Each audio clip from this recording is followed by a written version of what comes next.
You're referring to the Obama administration and the unmasking and... The president calls Obamagate. What is it? What are the elements of that crime? Yeah, I'm really glad you asked, because there hasn't been a lot of journalistic curiosity on this front, and I'm very glad that you asked this question. Look, there were a number of questions raised by the actions of the Obama administration. The Steele dossier, funded by the Democratic National Committee, the opposition political party to the president, was used to attain FISA warrants to listen in on conversations of people within the Trump campaign.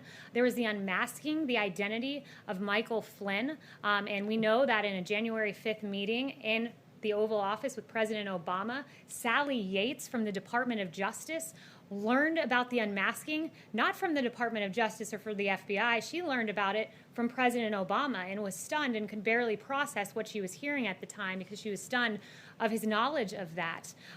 We know that there was a lot of wrongdoing in the case of Michael Flynn. The FBI notes, for instance, that said, should we, quote, get him to lie, as they pontificated their strategy. We know that the identity of this 3-decade general was leaked to the press, a criminal leak to the press of his identity in violation of his Fourth Amendment rights. These are very serious questions. They've been ignored by the media for far too long, and I'm very glad that I think that is the second question that I have fielded on Lieutenant General Michael Flynn, because justice does matter. Those questions, they matter. To be clear, I heard you mention one thing you said was criminal, and that was what? The one thing that I've said that was criminal? Right.